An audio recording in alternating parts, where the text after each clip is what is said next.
जय जिनेन्द्र भैया। जय जिनेन्द्र भाभी जी, जय जिनेन्द्र। नमो अरिहंताणम, नमो सिद्धाणम, नमो आयरीयाणम, नमो वज्रायाणम, नमो सव्यसाहूनम, इंद सदवंदियाणम, तिहुअण हिद मधुर विसद काणम, अंतातीत गुणाणम, नमो जिणाणम जिद भवाणम। अब 154 नंबर गाथा अपनी चलनी है। कल हमने 151, 152, 153 में हम्म संवर और निर्जरा की चर्चा की। अब निर्जरा का प्रमुख कारण ध्यान कहा, तो देखिए गाथा नंबर 154 और समय व्याख्या के अनुसार 146 नंबर गाथा। जत्सण विच्यति रागो दोषो मोहो वजोग परिकम्मो, तस्य सुहासुहडहणो झाणमऊ जाए अगणी। इसे नहीं है मोह राग रुष, नहीं योगों का सेवन है, उसे शुभ शुभ दहने वाली प्रकट ध्यान में अग्नि है। देखिए जस न विज्जति रागो दोषो मोह, जिसको नहीं है, विज्जति माने विद्यमान, राग विद्यमान नहीं है, दोष माने द्वेष विद्यमान नहीं है, मोह विद्यमान नहीं है, और जोग परिकम्मो माने योगों का सेवन ग्रहण नहीं है। तस्य सुहासुह डहनो, तो उसे शुभ शुभ को डहनो मैंने दहन करने वाला, झाण मओ ध्यान में, जाए जाए मैंने जनती है, प्रकट होती है, अग्नि, उसको ध्यान में अग्नि प्रकट होती है। कैसी है वो ध्यान में अग्नि? शुभाशुभ को जलाने वाली है। लेकिन किसको प्रकट होती है ऐसी ध्यान रूपी अग्नि? कि जिसे मोह राग द्वेष नहीं है, जिसे योगों का सेवन नहीं है, मन मन वचन काय के प्रति भी उपेक्षा है। हाँ जी, टीका अर्थ पढ़िए, कौन पढ़ेगा? मैं पढ़ू मैं भैया? पढ़ूं? पढ़िए पढ़िए। आप आप पढ़ रहे हो भाभी जी? नहीं, आप पढ़िए। यह ध्यान के स्वरूप का कथन है। शुद्ध स्वरूप में अविचलित चैतन्य परिणति सो यथार्थ ध्यान है। वह ध्यान प्रकट होने की विधि अब कही जाती है। जब वास्तव में योगी दर्शन मोहनीय और चारित्र मोहनीय का विपाक पुद्गल कर्म होने से उस विपाक को कर्मों में समेटकर तदनुसार परिणति से उपयोग को व्यावृत करके मोही रागी और द्वेषी न होने वाले, ऐसे उस उपयोग को अत्यंत अत्यंत शुद्ध आत्मा में ही निष्कम रूप से लीन करता है। हाँ जी, तब देखिए उस योगी को जो पहले इतना ही समझिए। शुद्ध स्वरूप में अविचलित चैतन्य परिणति सो यथार्थ ध्यान है। माने आत्मा का जैसा स्वरूप है, उस स्वरूप अपने ज्ञान का ज्ञेय बने, अन्य ज्ञेयों से उपयोग हट जाए और वहां चंचलता ना रहे। तो एक तो राग द्वेष से रहित और एक चंचलता से रहित, तो वो ध्यान प्रकट होने की विधि अब कहते हैं कि वास्तव में योगी दर्शन मोह चारित्र मोहनीय का विपाक उद्गल कर्म होने से, क्योंकि जो चारित्र मोहनीय दर्शन मोहनीय कर्म है, इनका उदय, इनका फल वो भी पुद्गल है। उस विपाक को कर्मों में समेटकर, कि माने वो जो उसका कर्म का विपाक है वो कर्म है, तदनुसार परिणति से उपयोग को व्यावृत्त करके, माने वो कर्म के उदय के अनुसार होने वाली जो परिणति थी उससे अपने उपयोग को हटा करके रागी द्वेषी न होने वाले ऐसे उस उपयोग को, माने जो उपयोग राग द्वेष से रहित है, ऐसे उपयोग को अत्यंत शुद्ध आत्मा में ही निष्कंप रूप से लीन करता है। इसका नाम ध्यान है। और क्या करता है सो पढ़िए आगे। तब उस योगी को तब उस योगी को जो कि अपने निष्क्रिय निष्क्रिय चैतन्य स्वरूप में विश्रांत है, वचन मन काया को नहीं भाता हुआ और स्वकर्मों में व्यापार नहीं करता हुआ, सकल शुभाशुभ कर्म रूप ईंधन को जलाने में समर्थ होने से अग्नि समान अग्नि ऐसे समान, ऐसा अग्नि समान ऐसा परम पुरुषार्थ सिद्धि का उपायभूत ध्यान प्रकट होता है। फिर कहा फिर कहा है कि इस समय भी त्रिरत्न शुद्ध जीव आत्मा का ध्यान करके इंद्रपना तथा लौकांतिक देवपना प्राप्त करते हैं और वहां से जय कर निर्वाण को प्राप्त करते हैं। देखिए अष्टपाहुड़ की मोक्ष पाहुड़ में गाथा नंबर 77 है कि कोई प्रश्न करे कि अब तो मुक्ति ही नहीं होती तो हम काहे को पुरुषार्थ करें। तो कहते हैं अभी भी जो सम्यक दर्शन ज्ञान चारित्र से शुद्ध जीव हैं, वो आत्मा का ध्यान करके या तो इंद्र बनते हैं या लोकांतिक बनते हैं और वहां से आकर निर्वाण को प्राप्त करते हैं। फिर एक और गाथा कही, ये देखो गाथा ही बताता हूँ आपको। अज्ज तिरयण शुद्धा, माने अब भी तिरियण माने 3 रयण से शुद्ध। अप्पा झाए विलय इंदत्तम, आत्मा ध्यान के फल से लेता है क्या इंद्र पद को। लोयंती देवत्तम, माने लोकांतिक देव पने को। तत्थ चुआ निबुधिम जंती, और वहां से च्युत होकर निर्वाण को जाते हैं। अंतो नत्थि सुइणम कालोथो वयम चदुम मेहा तन्नवरी सिक्खियव्वम जम जर मरणम खयम कुणई। देखो ये क्या कह रहे हैं, अंतो नत्थि सुइणम, माने श्रुतियों का अंत नहीं है। श्रुतियां माने शास्त्रों में जो अच्छे अच्छे उपदेश दिए गए हैं उसका अंत नहीं है। कालो थो, काल तो थोड़ा है। वयम च दुम में हम, और हम दुर्मेध है, माने हमारी बुद्धि कम है। मेधा माने बुद्धि, मेधावी कहते हैं ना, तो दुर्मेधा, हमारी बुद्धि उतनी है नहीं, शास्त्रों का पार नहीं है। काल थोड़ा है, हमारी बुद्धि उतनी है नहीं। तन नवरी सिक्खी अवम जम जर मरणम खयम कुणई, इसलिए वही मात्र सीखने योग्य है। तन्नवरी सिक्खी अवम, इसलिए वही सीखने योग्य है। जम जर मरणम खयम कुणई, जिससे हमारे जन्म मरण और जरा का क्षय हो, वही कला सीखने लायक है। क्योंकि आप अगर श्रुतियों का लगाओ तो शास्त्र समुद्र तो अथाह है, लेकिन काल थोड़ा है, हम भी दुर्मेध है। इसलिए वही मात्र सीखने योग्य है कि जो जरा मरण का क्षय करे। तो यहाँ बात चल रही है निर्जरा की। निर्जरा के अंतर्गत हमने ध्यान की विशेषता बताई, तो यहाँ ध्यान की मुख्यता से बात चल रही है। अच्छा,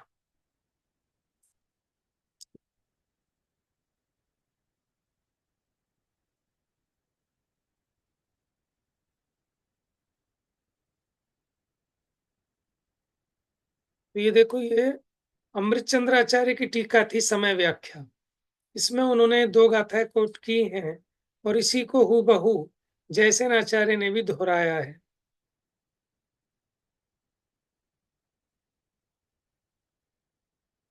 पढ़िए जरा तात्पर्य वृत्ति गाथा 154 की टीका। जिसके विद्यमान नहीं है। नहीं, अब पूर्व में जो ध्यान निर्जरा का कारण कहा, उस ध्यान की उत्पत्ति की सामग्री और लक्षण को कहते हैं। पढ़िए। जिसके विद्यमान नहीं है, वह कौन विद्यमान नहीं है? दर्शन मोह एवं चारित्र मोह उदय जनित देहादि ममत्व रूप विकल्प जाल से रहित निर्मोह शुद्धात्मानुभूति आदि गुण सहित परमात्मा में विपरीत राग द्वेष परिणाम अथवा मोह परिणाम विद्यमान नहीं है। पुनश्च जिस योगी के क्या नहीं है? शुभाशुभ कर्म कांड रहित निष्क्रिय शुद्ध चैतन्य परिणति रूप शुद्ध चैतन्य परिणति रूप ज्ञान कांड सहित परमात्म पदार्थ स्वभाव से विरुद्ध मन वचन का एक ही क्रिया रूप व्यापार जिसके नहीं है, यह ध्यान की सामग्री कही गई है। देखो भाई, एक तो उसको शुभाशुभ कर्म कांड से रहित है, माने मोह राग द्वेष नहीं है। दूसरा, मन वचन काया की क्रिया रूप व्यापार नहीं है। ये ध्यान की सामग्री है। अब ध्यान का लक्षण कहते हैं, अब ध्यान का लक्षण कहते हैं उसके निर्विकार निष्क्रिय चैतन्य चमकार परिणत शुभाशुभ कर्म रूप ईंधन को दहन करने में समर्थ लक्षण रूप ध्यान में अग्नि उत्पन्न होती है। उसका विस्तार जैसे थोड़ी सी अग्नि प्रचुर तृण काष्ठ राशि की थोड़े ही काल में जलाती है, उसी प्रकार मिथ्यात्व कषाय आदि विभाव के परित्याग लक्षण रूप महान हवा से प्रज्वलित तथा अपूर्व अद्भुत परम आह्लाद एवं सुख लक्षण रूप घी से सिंचित निश्चल आत्मानुभूति लक्षण रूप ध्यान अग्नि मूल उत्तर प्रकृति भेद भिन्न कर्म रूप ईंधन राशि को क्षण मात्र में जलाती देखिए, है। जैसे थोड़ी सी भी अग्नि हो तो भले कितना आपका घास का ढेर लगा हो, लकड़ी हो, उसको थोड़ी काल में जला देती है अग्नि। उसी प्रकार ये ध्यान रूपी अग्नि कर्मों को क्षण मात्र में जलाती है। शिष्य पूछता है कि वर्तमान काल में ध्यान नहीं है, वर्तमान काल में ध्यान क्यों नहीं है? वो कहते हैं 10 पूर्व या 14 पूर्व श्रुतधारी पुरुष का अभाव होने से तथा प्रथम सहनन का अभाव होने से ध्यान नहीं है। माने कोई यह शंका करे कि अभी इस काल में 10 पूर्वधारी नहीं होते, 14 पूर्वधारी माने इतने अंग के, इतने पूर्व के ज्ञाता नहीं होते, और पहला जो उत्तम सहनन है वज्र वृषभ नाराज सहनन, वो भी नहीं होता। इसलिए कोई ये कहे कि इस काल में ध्यान नहीं है, तो उसके उत्तर में निराकरण करते हैं। पढ़िए। वर्तमान में शुक्ल ध्यान नहीं है, जैसा कि कुंदाचार्य द्वारा मोक्ष प्राभृत में कहा गया है। देखो, ये बात तो ठीक है कि इस काल में ध्यान नहीं है, तो कौन सा ध्यान नहीं है? शुक्ल ध्यान नहीं है। ठीक है, बाकी तो अभी इस पंचम काल में धर्म ध्यान होता है, लेकिन शुक्ल ध्यान नहीं होता। 7वें गुण स्थान तक हो सकते हैं, उसके ऊपर नहीं हो सकते। हाँ जी, समाधान कर रहे हैं उसका। मोक्ष पाहुड़ में क्या कहा? इस भरत क्षेत्र में दुखमा काल में ज्ञानी यह साधु के धर्म ध्यान होता है। यह धर्म ध्यान आत्म स्वरूप में स्थित मुनि के होता है। जो यह नहीं मानता वह अज्ञानी है। अभी भी 3 रत्न सम्यक दर्शन ज्ञान चारित्र की शुद्धता से युक्त मुनि आत्मा को ध्याकर इंद्रिया लोकांतिक देवपने को प्राप्त करते हैं और वहां से चैकर निर्वाण को प्राप्त करते हैं। मोक्ष पाहुड़ की गाथा।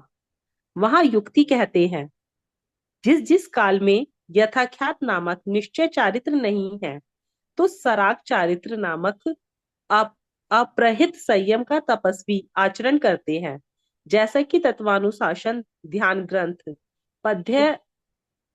अब यहाँ कह रहे हैं, पहले तो ये बताया कि धर्म ध्यान तो होता है और उसके द्वारा आत्मा को ध्याकर इंद्रिया लोकांतिक देवपने को प्राप्त करते हैं, वहां से आकर निर्वाण को प्राप्त करते हैं।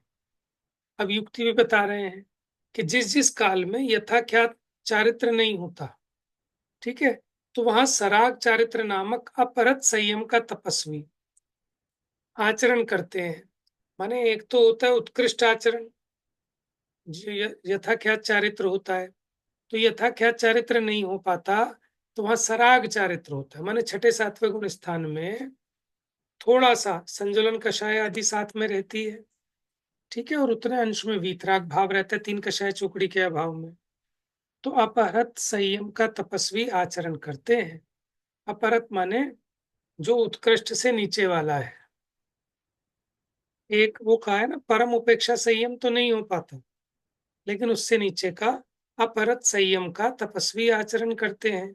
माने इसमें बीच बीच में मूल गुण आदि को पालने का राग उससे तो यथाख्यात चारित्र होता है परम उपेक्षा संयम वाले को, जिसको कहीं कोई अपेक्षा नहीं है बिल्कुल, तो वो तो अभी नहीं हो पाता। तत्वानुशासन ध्यान ग्रंथ है एक, उसके पद 84 में क्या कहा उसका अर्थ। अच्छा चलो ये देखते हुए क्या है था।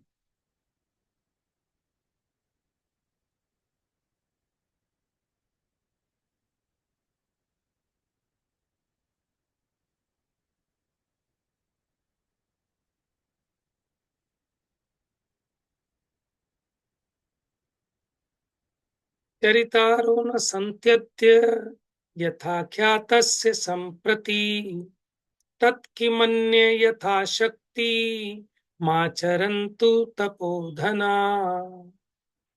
चरितारो न संत्यद्य यथाख्यातस्य, माने अभी यथाख्यात चारित्र की प्राप्ति नहीं है, तो क्या यथाशक्ति तपोधन माने मुनिराजों को आचरण नहीं करना चाहिए? कि भले ही अभी यथाख्यात चारित्र नहीं है, तो जितनी शक्ति है तो क्या शक्ति प्रमाण मुनिराजों को आचरण नहीं करना चाहिए? माने अवश्य ही करना चाहिए। हाँ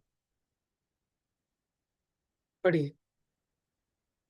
इस समय यथाख्यात चारित्र के धारी साधु इस नहीं है। समय यथा इस समय यथाख्यात चारित्र के धारी साधु नहीं है, तो क्या अन्य जनों को यथाशक्ति आचरण नहीं करना चाहिए, अर्थात अवश्य करना चाहिए।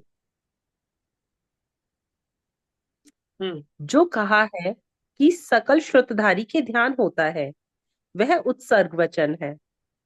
अपवाद व्याख्यान में पंच समिति तीन गुप्ती के प्रतिपादक आगम के ज्ञान मात्र से ही केवल ज्ञान होता है।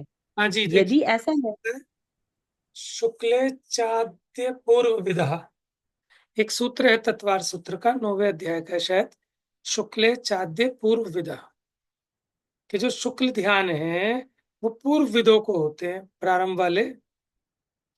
ठीक है, तो जो पूर्व विद नहीं है माने पूर्व के ज्ञाता नहीं है, पूर्व का ज्ञान नहीं है, तो उनको तो शुक्ल ध्यान हो नहीं सकता। तो कहते हैं भैया ये तो उत्सर्ग वचन है, माने उत्कृष्ट का अपेक्षा कहा। अपवाद व्याख्यान से तो जिनके पांच समिति तीन गुत्ती के प्रतिपादक आगम का ज्ञान होता है, उतने से ही उनके शुक्ल ध्यान भी होता है और केवल ज्ञान होता है। अगर ऐसा नहीं माने तो तुस्मास घोषंतो शिव भूधि केवली जादो, माने तुस्मास घोषंतो, कि तुस अलग है मास अलग है।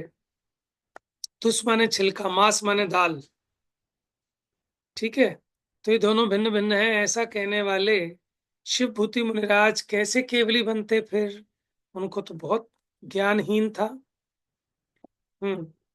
और चारित्र सार ग्रंथ में पुलाक आदि पांच निर्ग्रंथों के व्याख्यान के काल में कहा है।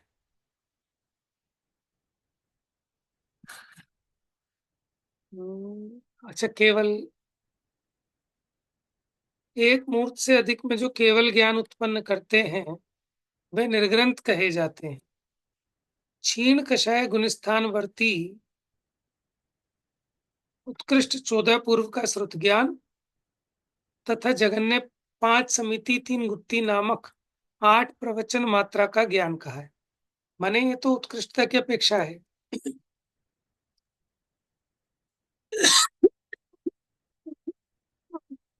कि पूर्व के ज्ञाता को शुक्ल ध्यान होता है।